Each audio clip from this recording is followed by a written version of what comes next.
حیدرآباد کی جودی مسجد میں police action کے شہداء کے لیے ایصال ثواب تقریب۔ تلنگانہ مسلم ایڈوکیٹس فورم کے صدر وحید احمد ایڈوکیٹ نے کہا کہ آج تاریخ کو مسخ کرنے اور توڑ مڑوڑ کر پیش کرنے کی کوشش کی جا رہی ہے۔ انہوں نے لبریشن ڈے نہ منانے کے فیصلے پر وزیر اعلیٰ کی زبردست ستائش کی۔ تلنگانہ مسلم ایجوکیشن فورم کے ریاستی صدر و رکن وقف بورڈ جناب وحید احمد ایڈوکیٹ کی جانب سے مسجد جودی کنگ کوٹی میں شہداء حیدرآباد کے ایصال ثواب کے لیے تلاوت کلام پاک اور دعائے مغفرت کی گئی اور 7ویں نظام میر عثمان علی خان آصف جاں بہادر کی مزار پر چادر گل پیش کی گئی۔ اس موقع پر جناب وحید احمد ایڈوکیٹ ریاستی صدر تلنگانہ مسلم ایجوکیشن فورم و رکن وقف بورڈ کے ہمراہ نائب صدر فورم میر واجد علی خان ایڈوکیٹ، حیدرآباد ضلع کنوینر ایڈوکیٹ محمد ساجد علی، محمد امتیاز فیضی ایڈوکیٹ، سید لطیف احمد، سید فہیم، محمد اسلم، شاہ رخ خان و دیگر TRS قائدین موجود تھے۔ اس موقع پر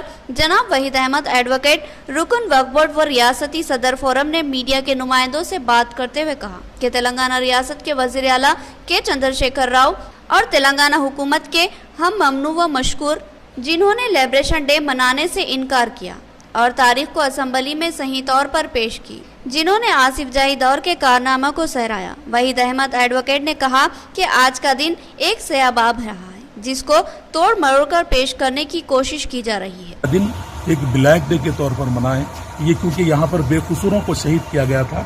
آج اس کو یاد کے لیے ہم یہاں مسجد جودی پر آتے ہیں۔ مسجد جودی آنے کا مقصد یہی ہے، اس دور میں ہمارے میر عثمان علی آصف جاں بہادر ہماری اس ریاست کے حکمران تھے، اسی لیے ہم یہاں پر آ کر دعائے مغفرت کی، اللہ سے یہ دعا کی کہ اللہ تمام شہیدان حیدرآباد کی مغفرت فرمائیں اور ان کے درجات میں بلندی عطا فرمائیں، ان کی قبروں کے نور سے منور عطا فرمائیں، اور یہ بھی دعا ہے کہ اللہ تعالی ہماری اس ریاست کو، ملک کو، بلکہ انسانی جانوں کو اس پینڈیمک سے، اس وائرس سے خاتمہ عطا فرمائے، اور جو لوگ یہ پینڈیمک سے شہید ہوئے ہیں اللہ ان کے درجات کو شہادت کا درجہ عطا فرمائے اور بلندی عطا فرمائے۔